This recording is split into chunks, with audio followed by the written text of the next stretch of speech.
Student, we have discussed spermatogenesis in last video. Now we will discuss about oogenesis. Oogenesis occurs in female and oogenesis is formation of ova. Ova means many eggs and ova means singular egg. Okay. When oogenesis takes place, oogenesis takes place, it starts यानी इसमें जो oogenesis है, ovum का जो formation है ये start तो हो जाता है बिफोर बर्थ बट कंप्लीट होता है after fertilization. Starts before birth and completes after fertilization. Where does it take place? It takes place in ovary. How many ovary found in human? Female, one pair, right side and left side. We have discussed about ovary.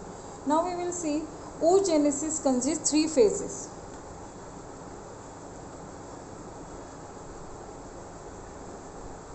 Multiplication phase,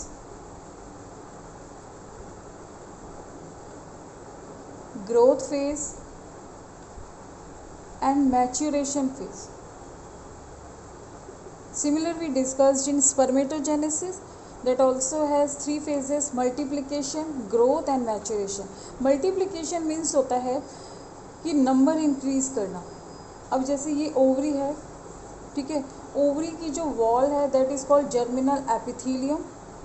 अब germinal epithelium में ये जो cell दिख रही है ये तो पूरी लेयर को हम कहेंगे germinal epithelium. It is made up of germ cell and it is diploid in nature. तो ये जर्म सेल जो है ये फॉर्म करती है oogonia. जैसे वहाँ पर जर्म सेल ने क्या प्रोड्यूस किया था? स्पर्मेटोगोनिया.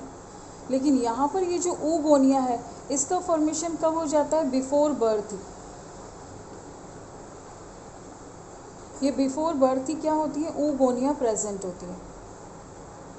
ये oogonia फॉर्म कैसी हुई होंगी बिफोर बर्थ? यानी ये जब एम्ब्रॉय स्टेज में थी, जब ये एम्ब्रियो स्टेज में थी ये फीमेल चाइल्ड, तभी इसमें क्या फॉर्म हो गए थे? oogonia. ठीक है. ये oogonia जो है ये इसका फॉर्मेशन हुआ है रिपीटेड माइटोसिस से, क्योंकि नंबर इंक्रीज होना है. तो नंबर इंक्रीज के लिए कौन सा ये डिवीज़न होता है? माइटोसिस. ये माइटोसिस किस में हुआ? इस जर्म सेल में हुआ. यानी ये 2 and 1 germ cell undergoes mitosis and form many oogonia. तो each germ cell will form many oogonia. Clear.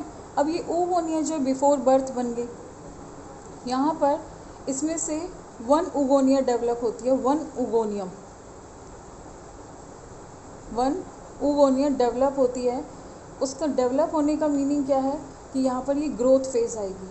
ये oogonia तो बन गई. मल्टीप्लिकेशन फेज में 1 oogonia डेवलप. तो जब ये डेवलप होती है, जैसे हमने स्पर्मेटोजेनेसिस में उस डेवलप स्पर्मेटोगोनिया को क्या कहा था? Spermatocyte, primary spermatocyte. यहाँ पे हम क्या बोलेंगे? Primary oocyte. इसे हम फ्लो चार्ट से भी एक बार देख लेंगे, रिपीट हो जाएगा, रिवीजन हो जाएगा आपका. यहाँ पे भी देखिए कि जैसे ही मल्टीप्लिकेशन हो गया 1 oogonia develop and that is called primary oocyte. यहाँ से यहाँ तक आने में मैनी ईयर्स, यानी आफ्टर बर्थ और यहाँ तक लगता है. यानी ये जब तक कि जो फीमेल का मेंस्ट्रुअल पीरियड स्टार्ट नहीं होता उससे पहले ये कौन सी स्टेज में रहती है? Primary oocyte. यानी 0 to 10 years, 11 years, 12 years, 13, क्योंकि मेंस्ट्रुअल साइकिल जो है वो स्टार्ट होता है 10 to 15 के बिटवीन. तो जब तक उस चाइल्ड का बर्थ हुआ है तब से तब तक लेकर कौन सी फेज़ आई है? Growth phase. यानी यहाँ से यहाँ तक आने पर वो चाइल्डहुड में ये हुआ. ठीक है. तो प्राइमरी oocyte कब तक डेवलप हो जाती है? Before puberty. We can say childhood जो होते हैं स्टेज में. अब after growing of this oocyte it will undergo meiosis for maturation. तो ऐसे हम फ्लो चार्ट से देख लेते हैं क्या होता है. ये थी फीमेल जर्म सेल, ये ओवरी की जर्मिनल एपिथेलियम की सेल है. इट को mitosis,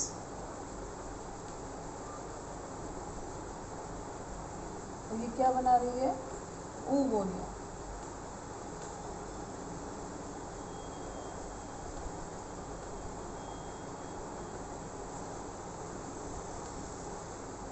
it means number of chromosome female germ cell में 46 है, इनमें भी कितना होगा, 46।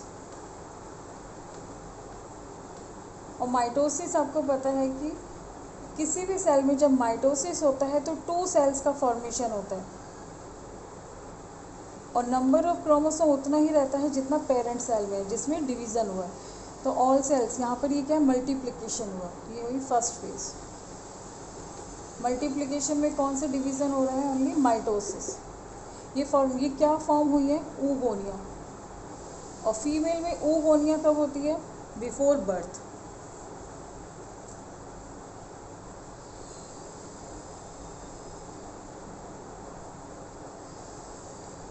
अब इनमें से जो और डेवलप नहीं होंगी, मान लीजिए एक ये डेवलप हुई, इसमें साइटोप्लाज्म जो है वो डेंस हो गया, डीएनए का रेप्लिकेशन हो गया, साइज में इंक्रीज हो गई। This is called primary oocyte and this phase is called